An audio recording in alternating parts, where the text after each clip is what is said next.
India में 100% खालिज petrol के इंतखाब के हक के लिए एक नई मुहिम शुरू हो गई है, जिसका नाम है E20 जनता पार्टी। कॉकरोच जनता पार्टी ने जहां तालीम के मसले पर आवाज उठाई, वहीं अब E20 जनता पार्टी ने हुकूमत की फ्यूल पॉलिसी को जेरे बहस बनाया है। इस ऑनलाइन मुहिम का मुतालबा है कि सार्फिन को पेट्रोल पंप्स पर 100% खालिज पेट्रोल खरीदने का इख्तियार भी दिया जाना चाहिए।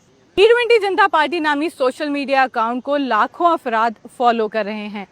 इस मुहिम में इल्जाम लगाया जा रहा है कि E20 ईंधन गाड़ियों के इंजन को नुकसान पहुंचाता है।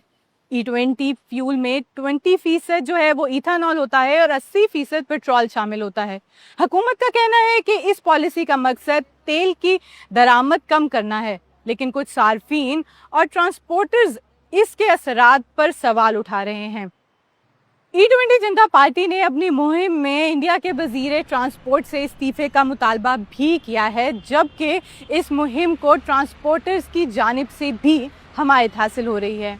दिल्ली टैक्सी और टूरिस्ट ट्रांसपोर्टर्स और टूरिज्म एसोसिएशन ने 4 अगस्त को E20 पेट्रोल के खिलाफ पार्लियामेंट तक मार्च करने का ऐलान भी कर रखा है। तमाम E20 जनता पार्टी का कहना है कि उनकी मुहिम इथेनॉल मिले पेट्रोल के खिलाफ नहीं है, बल्कि सार्फिन के हकूक, शफाफियत और फ्यूल के इंतखाब के हक के लिए है। अब देखना यह है कि E20 जनता पार्टी की ये ऑनलाइन मुहिम सिर्फ सोशल मीडिया तक महदूद रहती है या हुकूमत को अपनी फ्यूल पॉलिसी पर मजीद वजाहत देने पर मजबूर करती है।